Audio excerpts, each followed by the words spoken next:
record ya nanti biar bisa diedit. Ini silakan difoto dulu. Ini udah keluar belum? Oh udah keluar. Oke. Silakan difoto dulu. Ini yang penting sih sebenarnya.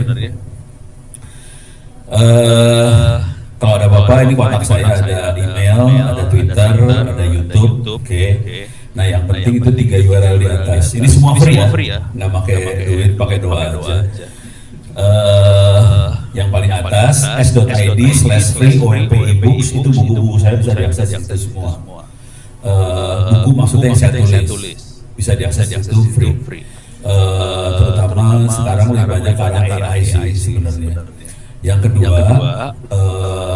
itu yang ketiga itu Techpress ITTS ACD itu penerbit bukunya kita di kampus ITTS. Kita kebetulan banyak terbitin buku tapi free. Jadi kacau di kampus karena ada honor jadi apa-apa suka dikasih free. Yang kedua itu ada open course ITTS ACD. Nah ini ada kuliahnya free. Kalau ini free banget. Ini kuliah free. Silakan kalau teman-teman pengen ambil. Jadi kuliahnya kalau dapat nilai bagus keluar sertifikat free. Oke. Sekarang untuk materi kita hari ini katanya lebih ke arah AI. Salah. Kebanyakan ini. Jadi lebih ke arah cybersecurity. Jadi saya akan cerita cybersecurity, tapi nanti di ujung saya punya waktu sampai jam berapa ya? Sampai gue bisa digantung. Jadi ceritanya saya akan belah mungkin 3-4 topik kali ya. Jadi yang pertama, yang terakhir mungkin AI sedikit, tapi AI-nya yang ditempelin ke cybersecurity, lebih ke arah situ. Saya akan kasih lihat cybersecurity-nya dikit, cuman sebelum masuk ke situ, saya pengen kasih lihat bagaimana penderitaan orang-orang yang dihack, gitu ya. Oke. Nah, sebelum terlalu masuk ke situ, saya kasih lihat materinya. Ini bukunya tadi s.id/free OMP ebooks. Nanti kita bisa ini buku-bukunya bisa diambil di sini. Oke. Di sini misalnya ada kalau mau AI ada di atasnya sebetulnya. Oh ini bukunya lebih ke AI kalau ini ya. Ini ada buku AI misalnya. Ini ada roadmap buat AI-nya Indonesia, terus ada ini buat agentic AI, terus ada lagi misalnya kalau ini buat internet murah untuk desa dan lain-lain, gitu ya. Ini AI. Oke. Untuk cybersecurity saya pindahin satu folder sendiri. Di sini ada folder cybersecurity sama cyber war. Saya bisa diklik di sini. Ini buku-buku lebih ke arah cybersecurity. Oke, bisa diambil di sini. Khusus buat cybersecurity banget, di sini ada buku keamanan jaringan. Silakan dibaca di situ. Cuman buat ngerti yang namanya cybersecurity mau nggak mau, ibaratnya gini lah. Kalau kita mau belajar jadi polisi, kita harus tahu cara maling kerja. Jadi kepaksa saya harus ngajarin cara maling kerjanya. Ini adanya di sini. Jadi cara masuk neraka ada di bawah. Terus buat masuk surganya di atasnya gitu ya. Ya jujur kalau pengen aman banget kita harus tahu gimana maling kerja sih sebetulnya. Kalau nggak tahu susah gitu ya. Gimana cara kita amanin kalau nggak tahu mereka kayak gimana. Oke, ini urusan di sini. Cuman di sini sekarang saya juga mulai masukin nih yang misalnya menjaga AI tetap terkendali. Ini bagaimana kita mengamankan AI. Ini sebenarnya kisahnya, jadi ini ceritanya gini. Saya sering diminta kasih, yang ini kasus ini BSSN yang minta Badan Siber Sandi Negara yang bagaimana menjaga AI tetap terkendali. Jadi waktu dia kirim email, kalimatnya gini, Wono, kita pengen bikin seminar tentang keamanan AI. Beres dong, saya bikin gimana keamanan AI. Pas sampai lokasi, pembawa acaranya ngomong gini. Kita akan seminar tentang AI untuk keamanan. Itu dua makhluk yang beda ya. Gimana ngamanin AI-nya sama pakai AI buat keamanan lain itu makhluknya. Pas gue lihat anjir kurang ajar. Itu kebahasa. Ini udah dibikin ya. Pas itu langsung ganti topik. Tapi ya. Nah, khusus buat kalau mau serius secara manajemen, secara governance, di sini ada teaser. Jadi gimana caranya bikin teaser juga ada. gitu ya. Kalau CISA lebih ke arah governance ya, tata kelola, gimana kita amanin secara tata kelolanya. Oke. Nah, itu nanti saya nggak akan bisa masuk satu-satu karena waktunya pasti sempit. Nah, di sini ada buku AI buat SD, SMP, SMA, SMK dan guru.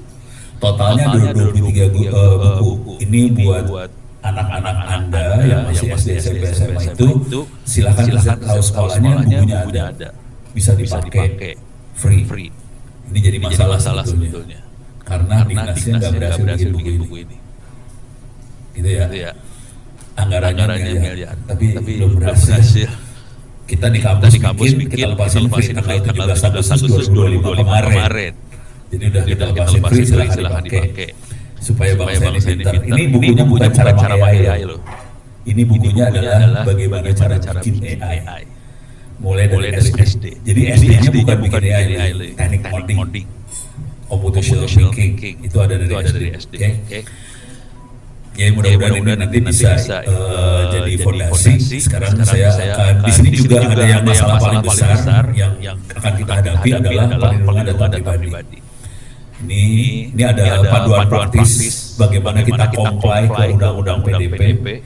Terus juga di sini bagaimana ini panduan untuk melindungi data pribadi juga ada di sini. Terus bagaimana mengaudit data privacy supaya comply ke undang-undang PDP. Jadi yang urusan perlindungan data pribadi ini lumayan kental. Kenapa?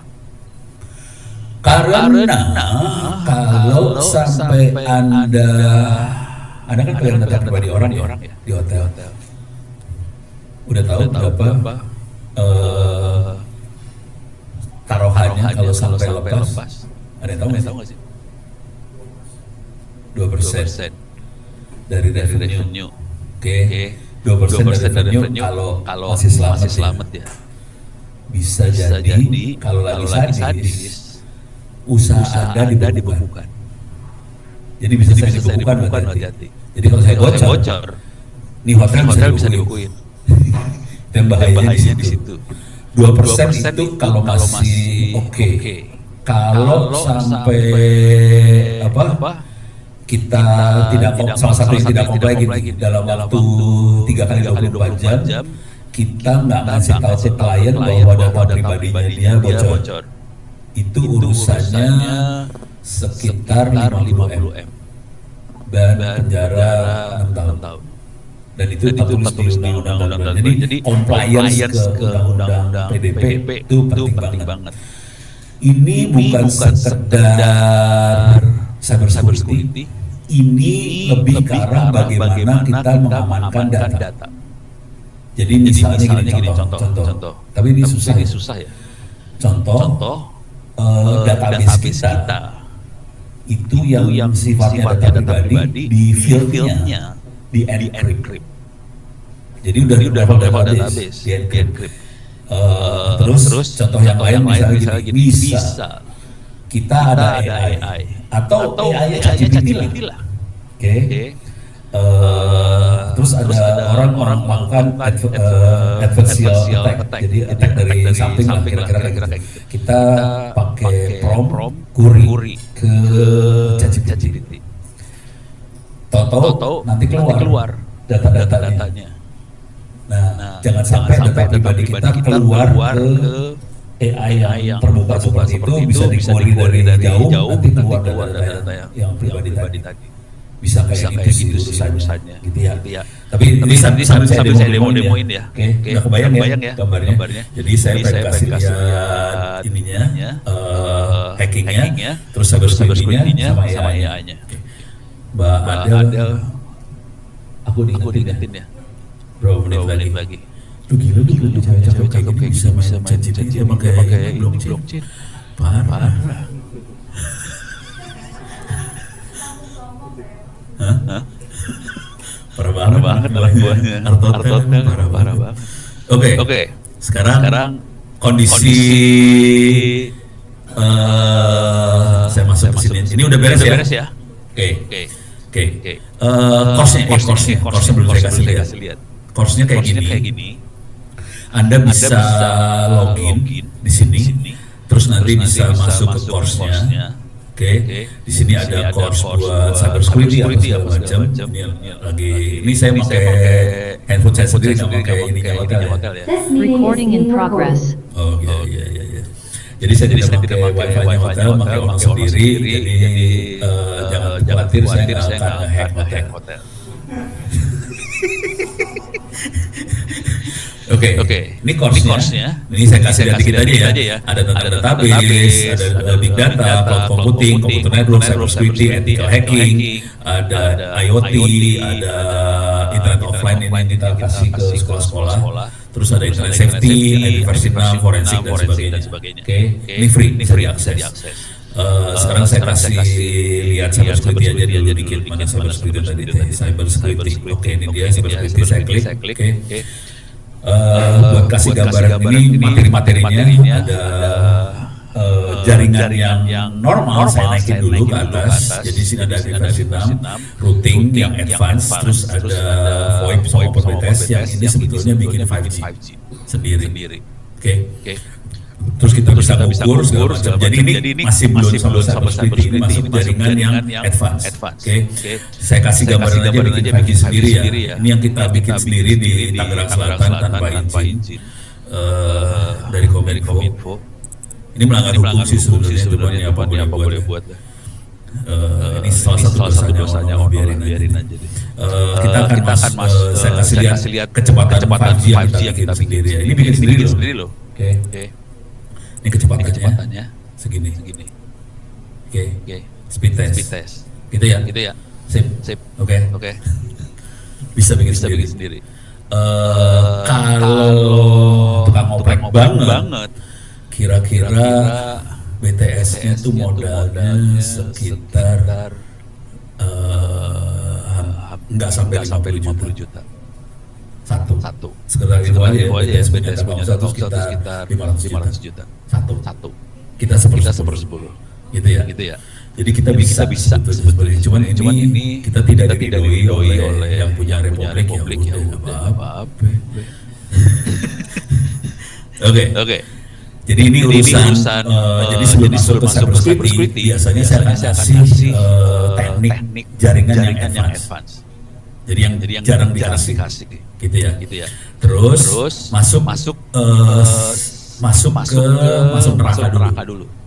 Di sini ada hacking, footprinting, sniffing, hacking wireless, attack password, attack database, device web, attack file sharing. Yang nggak saya tulis di sini contohnya adalah man in the middle attack, saya nggak masukin. Soalnya terlalu vulgar banget. Kalau kita sampai ada NITM, lu pakai HTTPS jebol tetap. Gitu ya. Jadi kalau ada yang berhasil NITM, kita pakai HTTPS, passwordnya tetap keluar sih. Bisa dilihat, jangan khawatir. Oke. Setelah itu masuk ke UTS baru diajarin cyber security. Di sini ada vulnerability analysis, basic server security, firewall, secure access control, VPN, web application firewall, pertahanan host, intrusion detection system, basic data security itu enkripsi. Selesai cyber security. Udah gitu kita masuk ke yang di atasnya cyber security, auditor.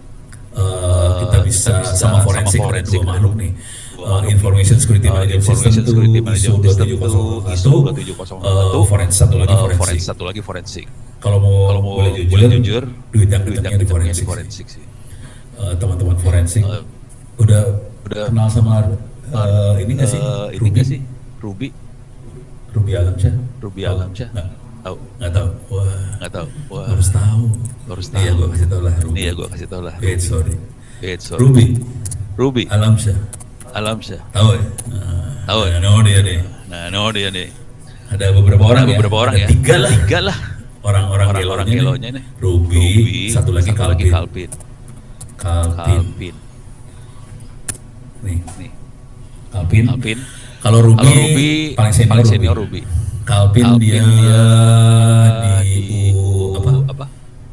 German University, Swiss SGU. Oke. Satu lagi Joshua lu gimana ya?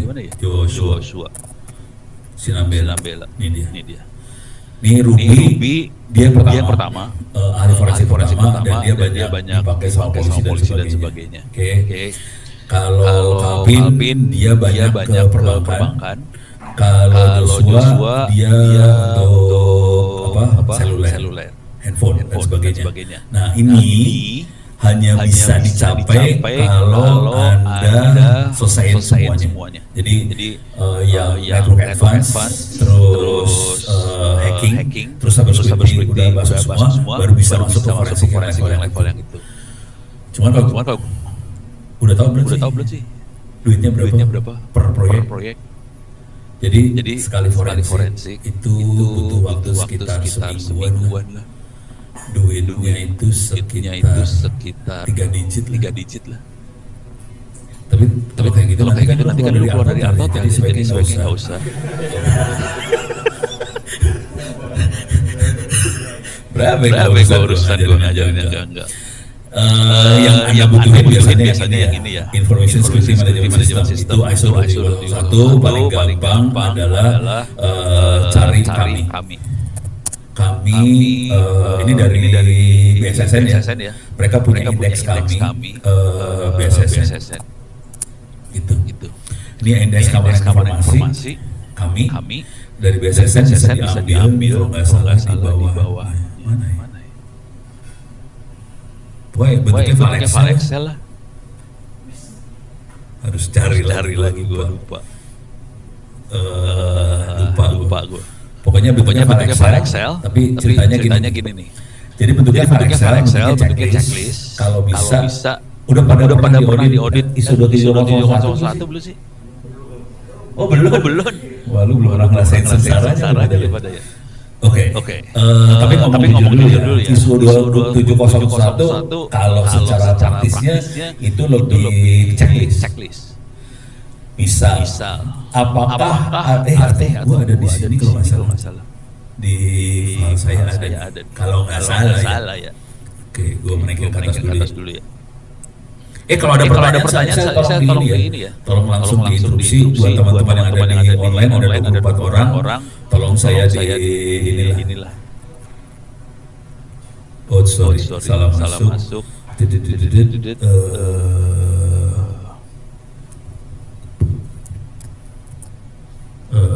XLS. Ini dia. Untung ada di laptop gue. Biar kebayang apa yang dicari sama auditor itu. Saya open aja langsung ya. Jadi ini udah dibikin sama BSSN, Badan Usaha Negara. Dia udah bikin kayak Excel. Ini dia Excelnya. Bentuknya checklist. Oke. Nah, di sini ada kita bisa melihat dia ini summary-nya. Yang kita lihat di layar summary-nya. Ini ada governance, ada risk management, ada tata kelola kerja, workflow, terus ada bagaimana kita kelola aset, teknologi, sama perlindungan data pribadi. Ini perlindungan data pribadi dimasukin baru. Sebelumnya nggak ada. Oke. Nah ini kita bisa melihat kondisi kita itu seperti apa. Jadi ini bisa self assessment. Oke. Kalau boleh saran, Anda self assessment. Kalau boleh saran assessment dulu. Oke. Supaya kita tahu tepatnya kita ada di posisi mana sih, apa yang kita kurang, udah gitu, apa yang kita harus tambal. Yang kita benerin apa aja. Mungkin kalau udah ada Ruiji dan teman-teman ini untuk security-nya oke. Teknologinya oke. Cuman yang jadi masalah kan tata kelola. Yang jadi masalah perlindungan data pribadi. Nah itu mulai masuk di sini. Nah yang seru dari sebelah sini adalah ini kalau kita masuk ke tata kelola. Ini tata kelola ya. Ini saya masuk ke tata kelola. Pertanyaan pertama. Apakah pimpinan instansi perusahaan Anda secara prinsip resmi bertanggung jawab? Nah, sebenarnya di sini kalau dibaca ke sebelah kanan, yang dicari apa sih? Yang dicari adalah saya ke kanan ini. Nggak kelihatan. Ini dokumen dicari. Dokumennya sebenarnya. Nggak kelihatan sih. Jadi yang ditanya kayak gini, cek sini buktinya apa, harus ada dokumen. Yang tanda tangan adalah orang nomor satu. Gitu. Jadi yang namanya ISO 2701 itu dokumen dan dokumennya harus ada. Kalau saya Oke, dokumen ada misalnya, cuman kalau nggak dipraktekkan kan berabe urusannya. Jadi kita kalau bisa dua-duanya seimbang antara dokumen tata kelola sama prakteknya instalasi instalasi juga ada. Tapi kalau nggak ada dokumen kita lebih berabe. Jadi kalau bisa dokumen ada instalasi ada. Gitu ya. Oke, ini satu. Ini urusan ini ya. Di sini ada resiko, risk management juga ada. Ini gua harus geser ke atas ini biar bisa ini. Oke. Ini ada risk, ini ada segala macam. Saya kasih lihat perlindungan data pribadi. Nah di sini juga ada dokumen apa yang diperluin. Oke. Kalau mau jujur, dokumennya nggak usah canggih sih sebenarnya. Copy paste ke ChatGPT keluar dokumennya. Tapi dari situ kan kita dapat gambaran. Misal aja ya. Apakah instansi sudah mendokumentasikan jenis dan bentuk dokumen elektronik data pribadi yang disimpan, diolah, dan dipertukarkan dengan pihak lain? Jadi kita punya dokumentasinya. Data pribadi apa aja yang ada di sini? Contoh KTP, contoh kartu kredit. Masalah ini. Jangan sampai bocor. Gitu ya. Ini udah beres ya. Kebayang ya. Apa aja.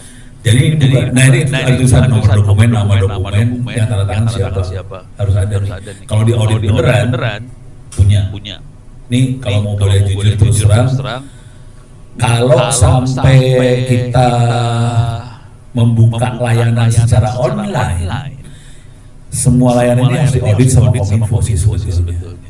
Jadi nanti Kominfo harus mengeluarkan sertifikat bahwa ini comply atau ini semua sesuai dengan standar yang ada. Itu ada peraturan menterinya tuh. Gitu ya. Jadi ini serius sebenarnya. Cuman ini boleh jujur ngomong di sini sih. Jujur aja. Boleh ya. Tapi jangan dicontoh. Sebagian perusahaan beli ISO 2701-nya di Tokopedia segala macam.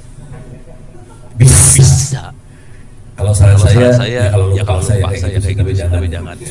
Tapi kalau bisa ini jadi kayak patokan, apa yang harus kita kerjain supaya jaringan kita aman. Soalnya ini masalahnya bukan masalah keamanan sih. Masalahnya masalah trust. Total bisa dipercaya apa enggak, jangan sampai datanya bocor. Nah untuk supaya data tidak bocor, apa yang dikerjain itu sih. Soalnya kalau sampai bocor berabe. Kalau sampai kita kepercayaan hilang berabe. Walaupun kalau kita lihat di bank kadang-kadang mereka menyembunyikan kebocoran. Bisa sih. Cuman mau sampai kapan gitu sih. Oke, ini beres ya. Oke. Gila, gue udah segini aja. Oke, ini saya tutup ya. Nah, sekarang saya kasih lihat betapa sengsaranya bangsa ini kalau sudah mulai bocor. Nih. Minta maaf saya pakai komen lain ya.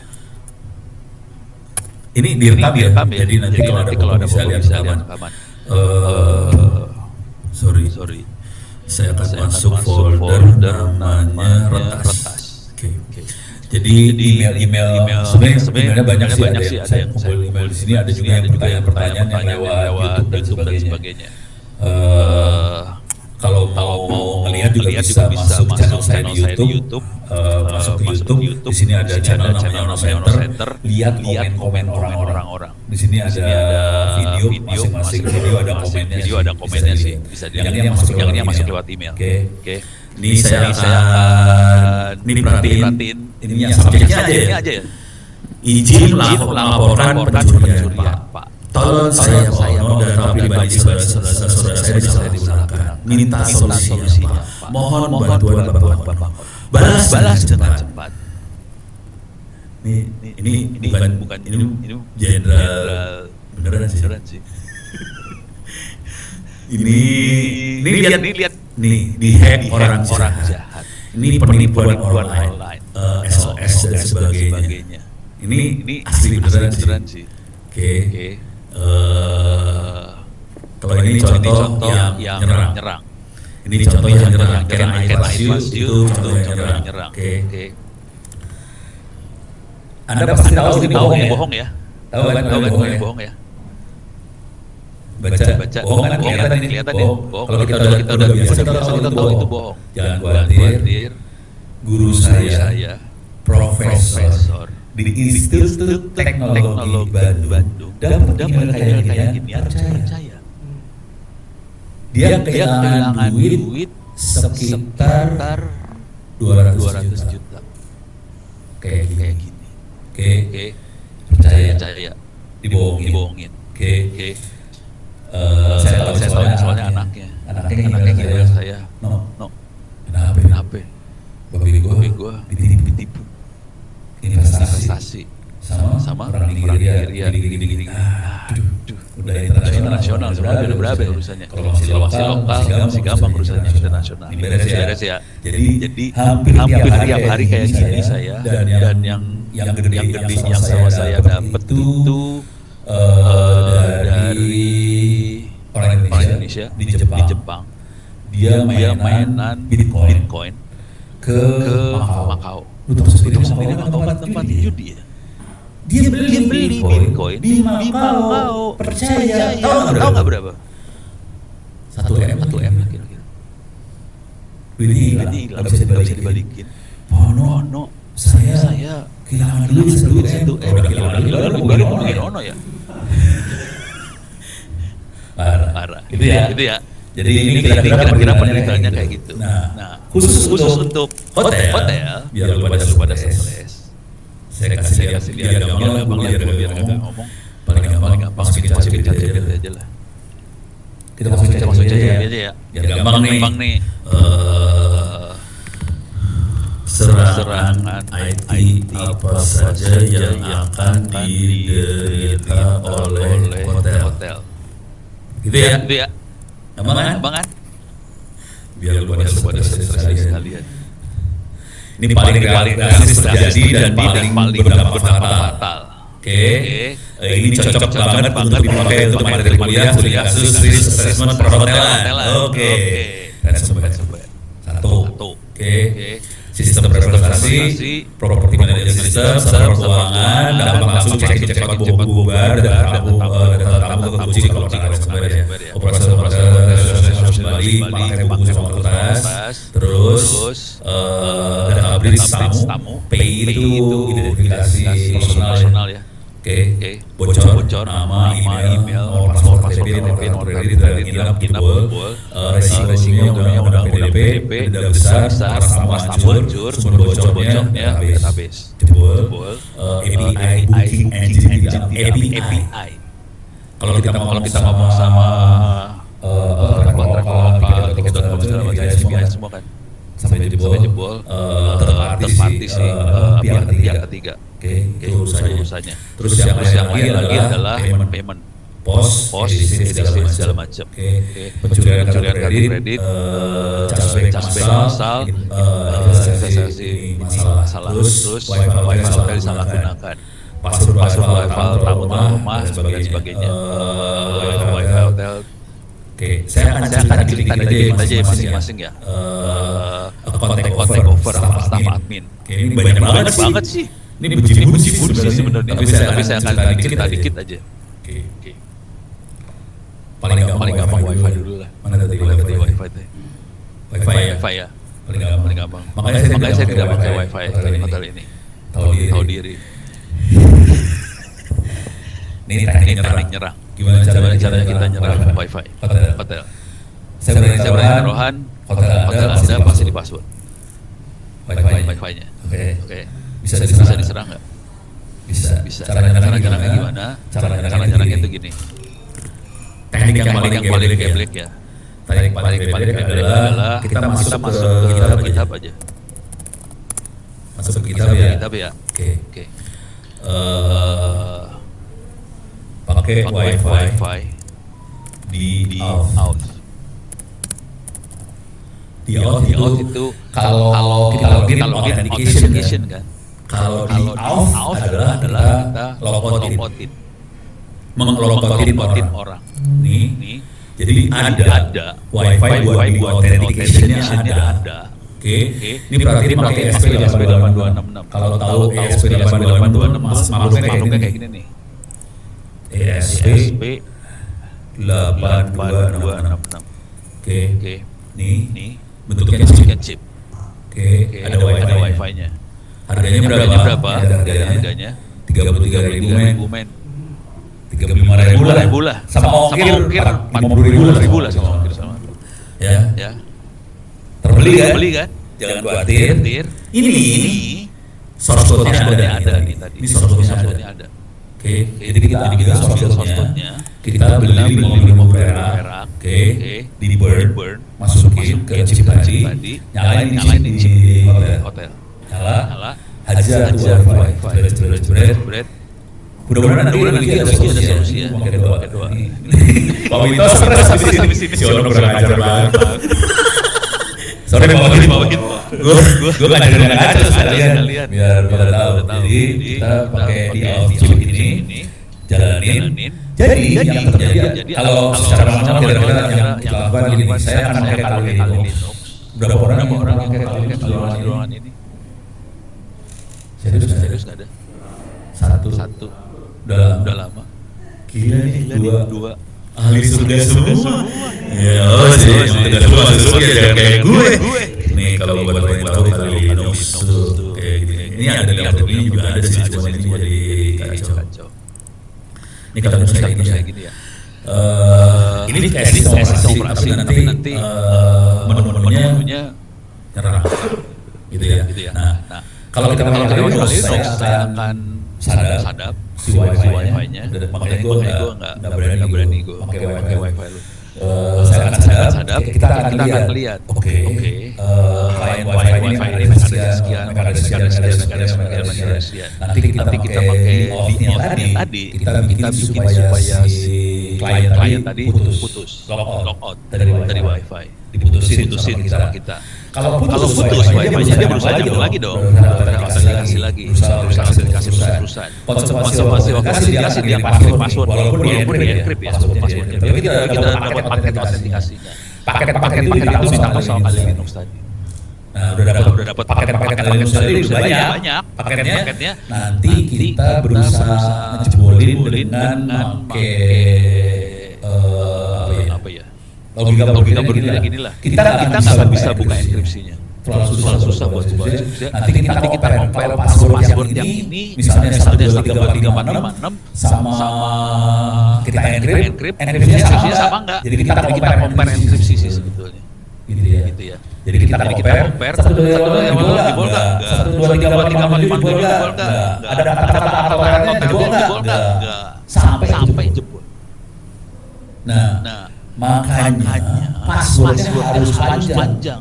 Ini password gua bikin semen 7 hari malam di gunung Salak misalnya. Udah susah jebolnya.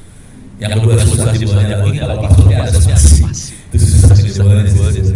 Cuman banyak yang nggak suka ada spasi. Banyak software yang nggak suka. Tapi kira-kira jangan gitu. Kalau sudah berhasil jebol, dia bisa masuk dong wifi. Atau ya gue minum kopi di sini, gue ngomong dong sama orang sini. Password wifi-nya dapat juga sih, saya tahu nggak amat ya. Dapat. Kalau kita dapat password itu kita bisa masuk menjadi kayak hotel kan. Pakai doa, semoga beda antara villa guest sama villa di dalam. Kalaupun beda, ya kalau kita sadap kita bisa masuk villa yang sebelah sana juga sih. Karena kelihatan villanya nomor berapa kelihatan. Gue pindah villa misalnya kita bisa bilang kita masuk menjadikan buat operation ya, bukan villa guest operation ya sudah. Tinggal gue masukin, kita scan dong. Database yang mana ya sudah. Atau kita nyadap kira-kira yang lagi transaksi apa segala macam. Ini pakai doa, semoga tidak dari ceritanya. Kira-kira kayak gitu. Udah masuk tuh. Gitu ya. Ini gue ada yang sebenarnya. Merasa dosa. Oke. Jadi kira-kira tekniknya sampai seperti itu. Semoga sampai masuk. Oke. Tahu nggak masalah ransomware? Pertanyaannya. Kalau ransomware masuk, bisa ngopi data kita nggak? Akan ngopi data kita nggak? Ya. Ransomware akan memiliki data kita ya. Jadi kalau ransomware masuk, dia bukan cuma encrypt data lo. Jadi ransomware tidak encrypt data doang. Dan ransomware itu bisa dideteksi dengan baik oleh antivirus.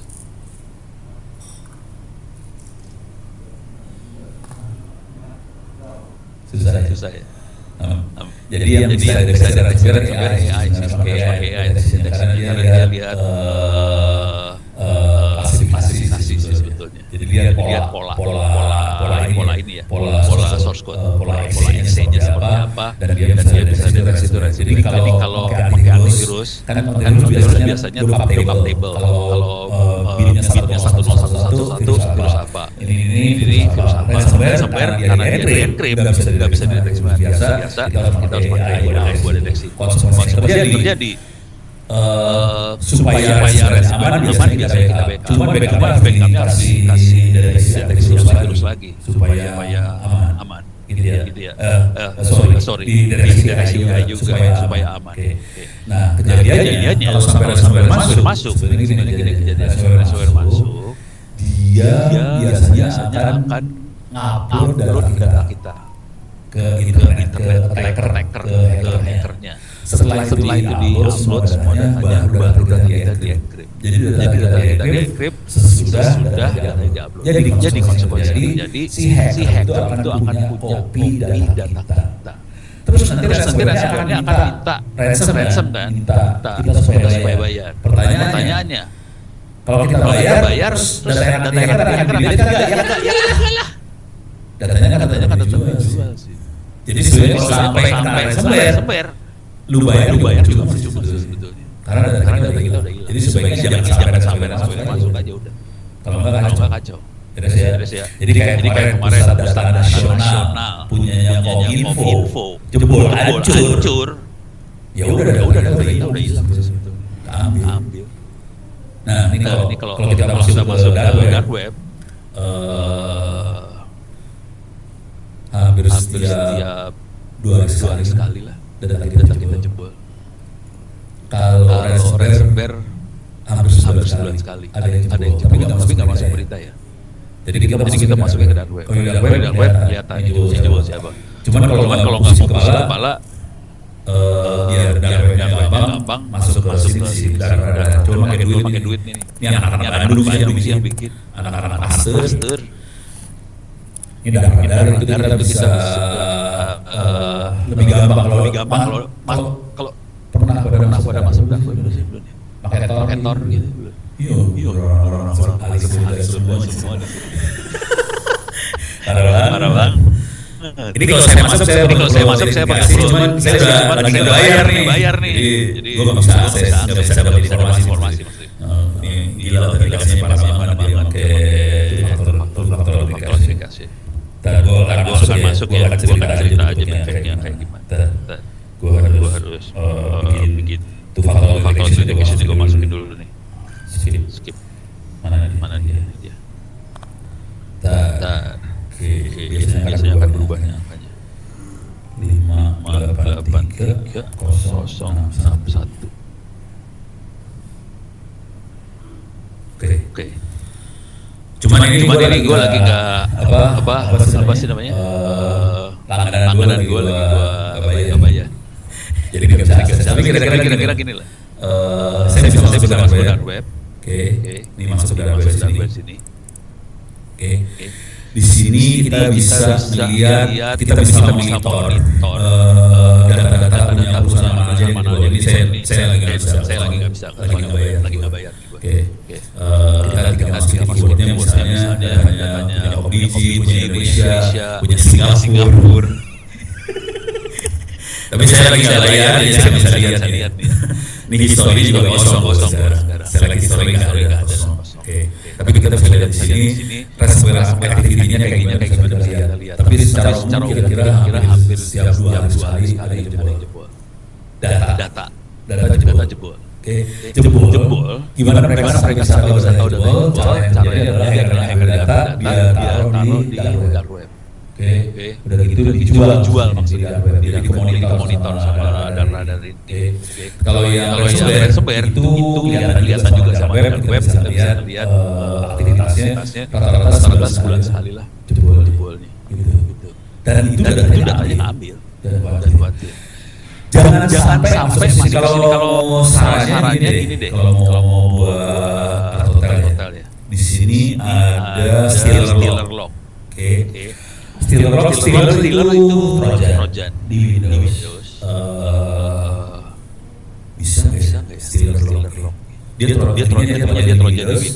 Dia akan ditangani di Windows dan dia akan ambil password Windows.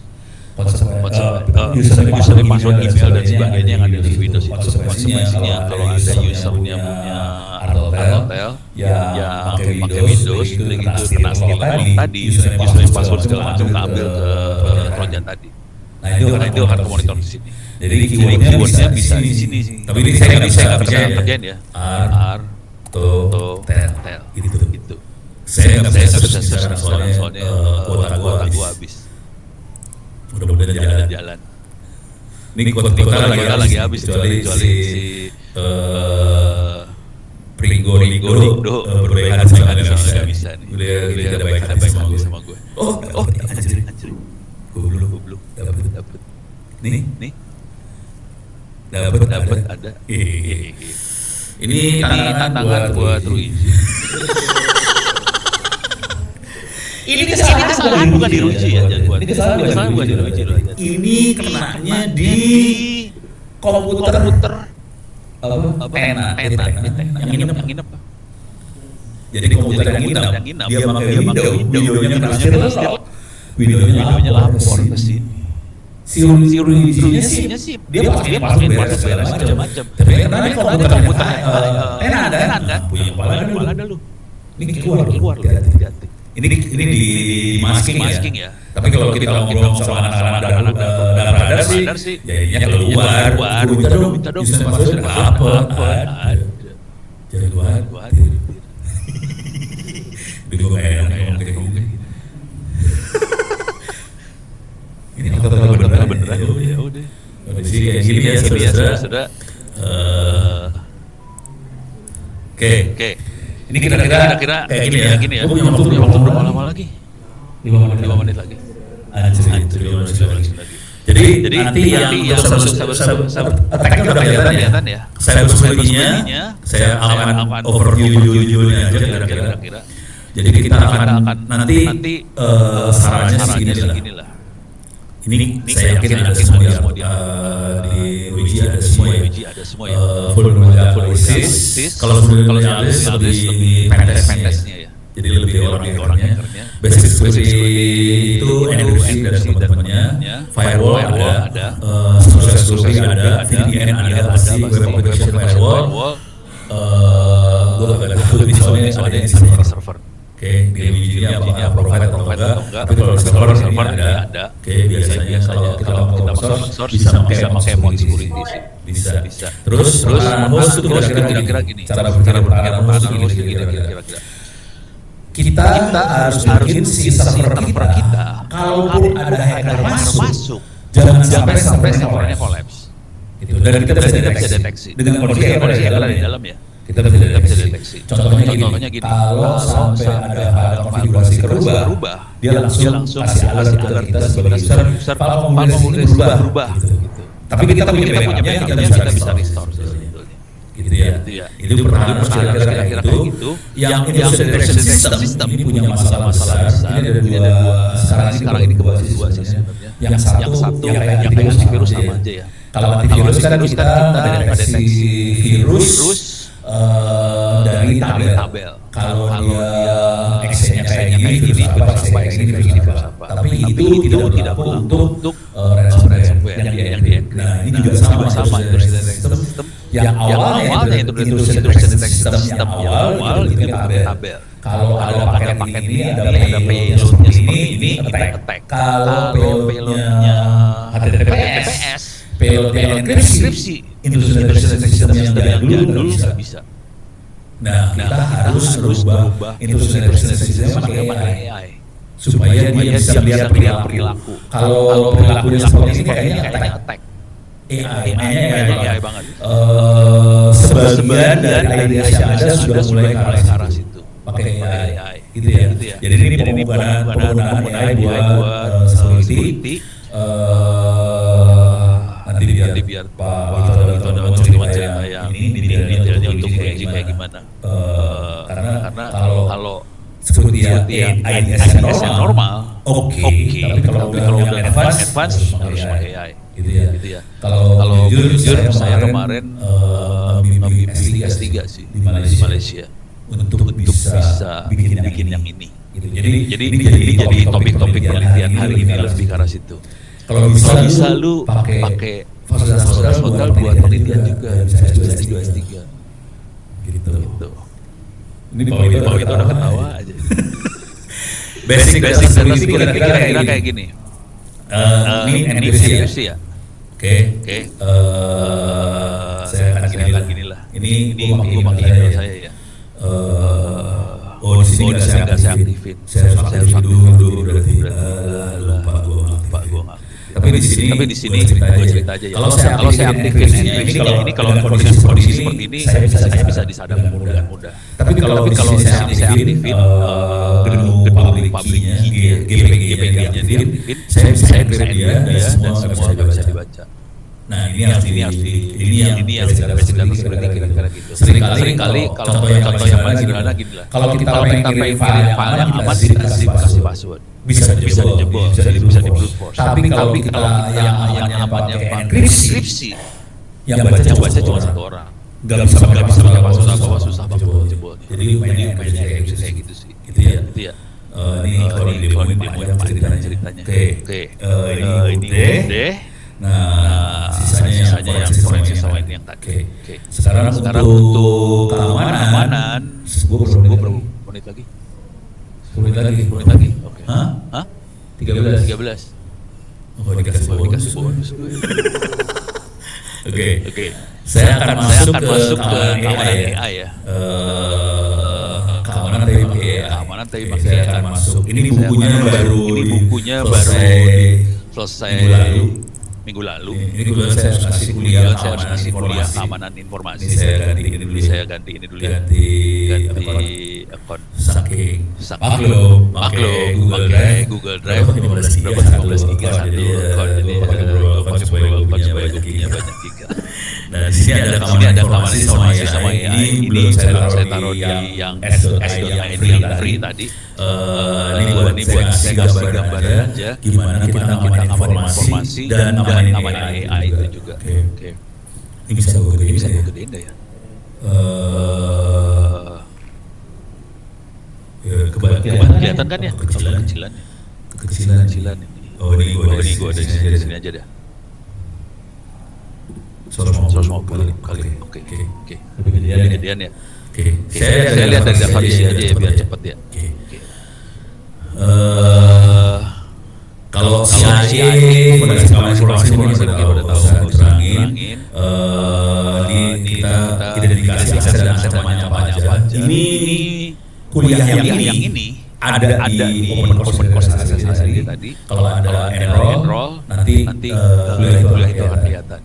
Yang kawan informasi. Di sini ini kuliahnya untuk 30% 40% teori, sisanya praktek. Jadi banyak praktek kuliah kita sekarang mulai kayak gitu. Soalnya targetnya kita harus bisa bikin supaya siswa bisa langsung kerja.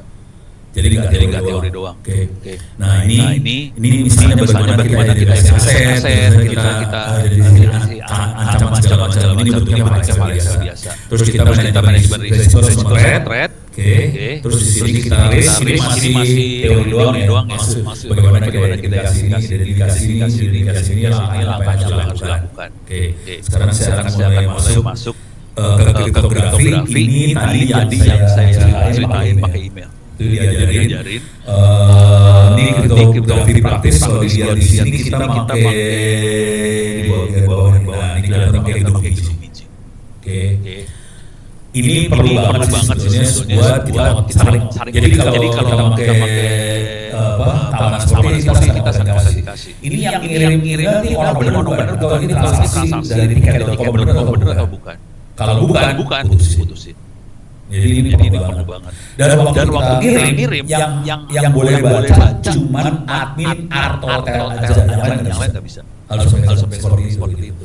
Tapi ini harus disiplin banget. Maksudnya masing-masing orang harus punya public key, private key masing-masing. Atau masing-masing jabatan punya public key, private key masing-masing. Supaya kalau kita ngirim message atau ngirim transaksi buat orang ini, yang lain benar-benar bisa lihat. Sampai seperti itu. Kalau bisa lihat, kita harus kirimnya buat dia. Yang lain nggak bisa. Sampai kayak gitu. Disiplinnya harus kayak gitu banget. Oke. Nah, terus ini urusan ini. Sekarang kita mulai kalau yang ini keamanan jaringan sama kita analisis IDS yang tadi. Oke. Nah, sekarang kita ini analisa jaringan masih biasa aja. Nah, sekarang kita mulai dari serangan. Oke. Dari serangan tuh IDS ada yang rule base, ada yang IDS. Jelasin tadi. IDS sama dia rule base, tabel. Jadi kalau paket ini itu serangan, paket ini normal itu serangan. Kalau yang AI itu yang HTTPS segala macam bisa dipakai rule base sama AI base. Kira-kira kayak gitu. Ini masih IDS, kita masuk ke perlindungan pribadi. Ini undang-undang apa yang dipakai. Nah, sekarang bagaimana identifikasi sama data pribadi. Ini kita pakai Python sih. Ini nanti kalau lihat pakai Python sih. Buat kita bikin klasifikasi segala macam. Oke. Terus kita di bagian ini juga audit kebocoran data pribadi dilihat. Nah, kita bisa audit di sini. Nah, auditnya kita kayak PNS gitu sih. Ini ada OSINT, Open Source Intelligence, kita lihat terus open source, data pribadi kita bocoran di sebelah mana. Jangan khawatir, walaupun pakai kayak tadi ya, walaupun kita pakai segala macam, kadang-kadang bocornya bukan dari sistem yang install, dari komputer punya klien atau komputer punya admin yang pakai Windows gitu jorok. Udah gitu masukkan trojan, ya bocor datanya. Jadi kadang-kadang bocoran data bukan dari sistem udah kita, tapi kalau kita disiplin ya bocor gitu. Oke. Terus ini yang bagaimana ngamanin AI. Oke. Ini ada dua nih ya. Ada bagaimana kita AI sebagai yang target serangan, ada yang ngamanin AI di bawahnya. Ini masih serangan AI, ada yang AI untuk ngamanin informasi. Terus AI itu deteksi anomali. Oke. Terus ini AI untuk audit data privacy. Ini semuanya. Ini gue kasih lihat contohnya aja ya, biar agak horor. Nih saya masuk ke, nah bentuknya kayak gini sih ntar. Asli. Ini udah script Python. Jadi bukunya isinya kayak ginian banget sih. Gue nulisnya susah sih. Bagaimana kita menekan risiko di output CSV segala macam. Jadi kuliahnya isinya kayak gini. Praktek banget. Gitu ya. Ini kuliahnya akan digelar bulan. Sekarang bulan apa sih? Januari, Maret. Bulan April lah. April kuliahnya akan jalan. Mungkin kita akan bikin webinar juga tentang ini semua. Begitu. Oke. Ini waktunya kayaknya udah habis deh. Ada pertanyaan sampai sini. Gue nggak habisin waktu karena pertanyaan kurang ajar banget ya. Ada pertanyaan? Hah? Gue lagi nggak pakai kacamata, gue nggak bisa. Jujur gue nggak bisa lihat belum ada sih sebenarnya.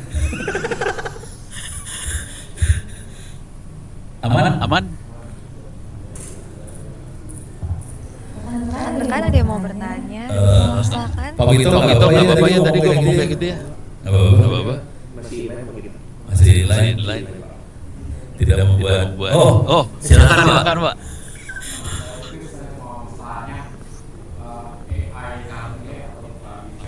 AI berbeda bedanya dengan yang sekarang lagi hype itu agentic. Oke. Perbedaannya saja. Agentic itu kalau ini sebenarnya ada AI yang jadul banget sih. AI jadul itu machine learning. Jadi misalnya kalau machine learning kayak gini. Jadi ada yang machine learning. Kemudian ada AI kayak ChatGPT namanya. Itu intinya dia bisa mengenerate pengetahuan. Kalau yang agentic itu kalau disederhanakan kira-kira gini. Dia bisa ngomong sama sistem sama AI yang lain. Kalau ChatGPT kan kayak berdiri sendiri. Kalau yang agentic dia bisa mulai ngomong ke AI yang lain. Ini saya kasih contoh yang kejadian benernya. Saya kemarin jadi juri di PPATK untuk bikin AI buat deteksi pencucian uang. Dia udah main agentic. Agenticnya cara berpikir agentic. Kalau kita cek kita cuma cek doang. Dan berasumsi bahwa dia database sudah bagus banget. Itu ChatGPT. Kalau agentic kira-kira gini. Ini contoh pencucian uang ya. Jadi dia bisa kemarin ada biaya cukai dari salah satunya biaya cukai. Biaya cukai ada banyak dokumen nih. Oke. Dokumen berupa dokumen di scan. Pas dokumen di scan, dia harus bisa identitas name sama entitas. Jadi bisa ada dokumen ada alamat segala macam. Kalau scanan biasa masuk PCR bentuknya teks aja. Tapi itu nggak bisa masuk database. Kalau database harus masuk ke filter dong. Nama yang ada di dokumen itu masuk ke filter nama. Alamat harus masuk ke filter nama. Alamat. Terus misalnya barangnya apa masuk ke filter lagi di dalam database. Nah ini udah mulai main agentic tuh. Gitu. Jadi dia mulai hubungan dengan database. Dari situ yang parah si PPATK. Ini ngelihat dia dokumen tadi. Terus dia lihat ini kayaknya ada yang aneh deh. Terus si AI-nya akan ngomong ke bank. AI yang ngomong ke bank, bukan manusianya. AI yang ngomong ke bank. Ini ada transaksi yang berhubungan sama pengiriman barang misalnya. Dia ngomong ke bank langsung, terus dia analisa dari transaksi dari bank tadi. Ini kayaknya ada transfer yang beres deh. Anak-anak itu bisa sampai level itu. Gitu. Jadi kalau yang dia udah ngomong sama makhluk lain. Jadi AI-nya bukan hanya sekedar ChatGPT, tapi udah mulai ngomong. Dan ini yang dibutuhin sama hotel seperti ini. Contoh ya. Si AI-nya harus bisa ngomong ke database. Apa sih? Tamu. Misalnya dia ngomong ke database tamu, udah gitu dia bisa melihat perilaku tamu. Dan dia bisa tahu ini kayaknya nggak normal tiba-tiba berubah gitu. Nah itu AI bisa deteksi sesuatu di situ atau wifi. Misalnya ke alat-alatnya punya Pak Ruji ini dia lihat deteksi. Jadi AI-nya ngomong ke alat-alat ini. Gitu. Terus dia bisa ngelihat kok ini kayaknya nggak normal. Ya udah. Ini kayaknya harus blokir. Itu AI yang nentuin lu kan. Gitu. Jadi itu kayak gitu. Tapi pada zaman dulu kala kita makanya machine learning. Gitu. Jadi ada evolusinya machine learning terus pakai LLM itu lebih ke arah language ya. Dia bisa jadi AI terus masuk gitu. Sip. Gua ngomong bikin pusing gak sih?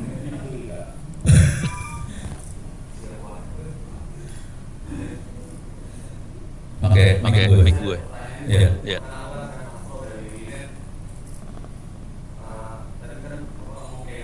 Iya. Kira-kira pandangan Bapak nih, AI sekarang lebih masif tiba kembali ya Pak? Tes. Untuk IT Pak ya. Untuk dunia IT kan mungkin kemungkinan orang yang dipastikan sedikit Pak. Bagaimana pandangan Bapak untuk depannya ini? Bagaimana orang-orang ini akan dibahas apa? Gue ngerti lah urusannya nasib lu gimana. Ini ngomong jujur dulu ya. AI itu bodoh. Jadi jangan khawatir maksudnya benar dari AI sebenarnya. Oke. Terus kita tidak mungkin pakai AI seperti ChatGPT. Kemahalan. Kalau gua akan berkasih AI, gua akan bikin ChatGPT. Lu gila lu. Miliar gua beli hardware baru. Ngapain gua beli GPU? Gua akan beli hardware baru daripada GPU. Konsekuensi yang jadi adalah supaya murah, gua akan pakai ChatGPT dong. Gua akan bikin sendiri, pakai AI yang sederhana, tapi fokus untuk kebutuhan kita aja. Jadi kita akan bikin AI, tapi fokus untuk misalnya untuk urusan tamu, urusan security. Jadi fokus banget AI-nya. Buat kayak gituan aja. Gitu. Jadi kita akan lebih ke AI yang fokus spesialis, murah. Nih kubu rahasia juga ya. Karena ini jujur nih. Ini kemarin 2-3 bulan lalu teman-teman UMKM ini bulan yang kartu Wapres waktu itu. Jadi mereka bikin acara di Sumedang, terus datang 300-400 UMKM, terus staf Wapres ngomongin soal AI. Ya kalau mereka ngomong kan banget ya. Kalau gue bawa RRM sendiri, servernya tinggal akses, pakai ChatGPT, kita akses, terus gue kasih lihat, bisa nanya segala macam AI itu, dengan model yang ada. Pertanyaan dari mereka saja sih dari web, Pak, bisa dibikin nggak chatbot ngomong ke WhatsApp, soalnya mereka overload, buat jawabin pertanyaan dari customer. Gue bikin pakai komputer biasa. Kagak pakai GPU. Terus ngomong sama WhatsApp. Open source. Modal berapa tau nggak? 4 juta. Jadi kayak dibutuhin sih. Dan itu mereka nggak pakai ChatGPT. Kemahalan kuotanya habis. Gitu. Jadi arahnya ke arah sana sih. Tapi lu jangan bilang sama ChatGPT ya. Itu di antara kita aja. Soalnya kalau pakai yang sana mahal. Jadi jangan khawatir, lu hidup lah aja dah. Deh, ada pertanyaan yang lain. Ya. Oh, siap. Ini yang senior yang udah gue. Oke, itu bagusan. Ini mengenai isu 2007 ya. Ya. Kami yang paling simpel aja Pak. Tadi mendengar ulang. Ya. Kami tadi. Ya cukup cepat juga Pak. Tadi mau mulai dari mengulas satu-satu. Tapi ada dari sisi kami dari IT hotel sendiri ingin menanyakan. Paling simpel aja deh Pak, apa yang harus kami lakukan kepada user di area internal kami mengantisipasi cyber attack ini Pak. Itu yang paling sederhana yang paling, karena kan dari sisi kami IT sudah mengimplementasikan sisi keamanan dari masing-masing internal hotel kami Pak. Nah kami tadi urusan tadi Bapak Ono bilang wah banyak cara mereka masuknya. Yang paling simpel aja deh Pak dari ulasan untuk kami Pak, masukan untuk kami Pak. Terima kasih. Kalau dari usernya sih ya yang dikerjakan di sini sih udah normal. Cuman jujur dulu nih. Kalau saya attack, saya nyerang. Saya akan ubah diri saya jadi MAC address user.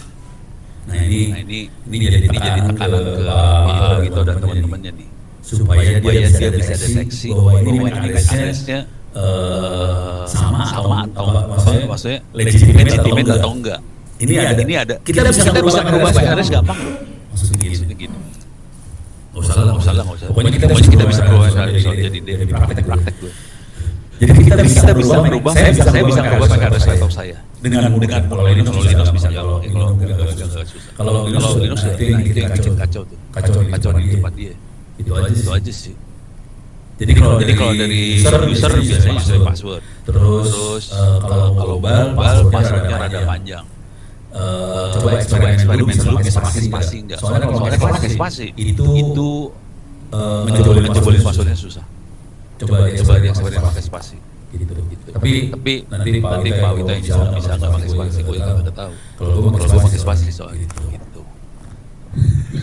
Terus sekarang kan seringkali username-nya nomor kamar atau kayak gitu, udah bener lah kayak gitu kalau nggak kacau. Gitu. Kira-kira. Jadi kalau saya lihat saya beberapa kali ke hotel ya udah oke lah.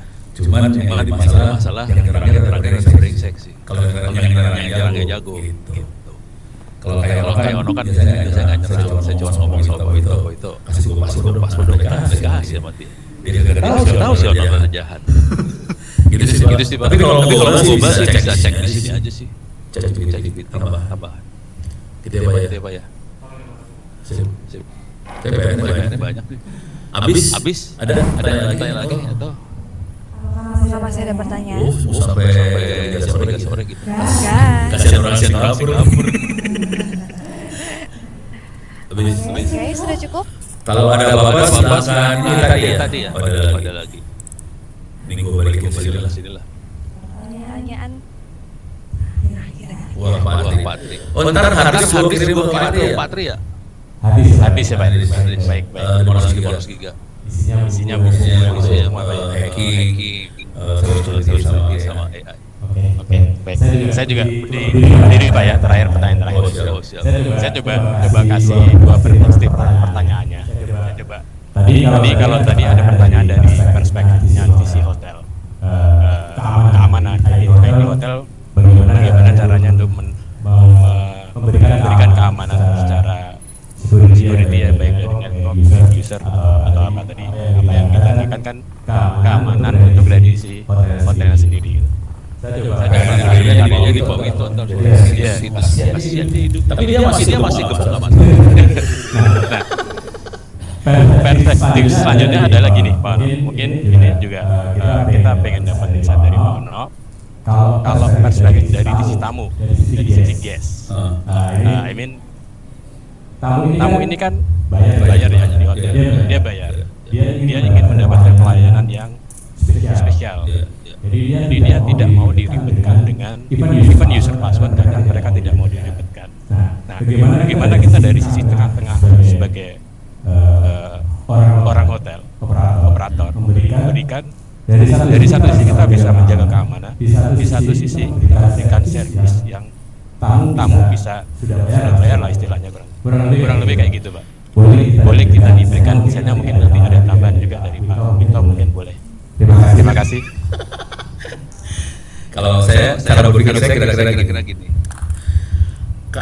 Harus bikin segregasi pemisahan antara tamu sama operasional hotel. Yang pasti artinya kita pakai pilihan ya. Tamu sendiri, operasional hotel punya pilihan sendiri. Satu berapa bang, itu satu pilihannya dibedain.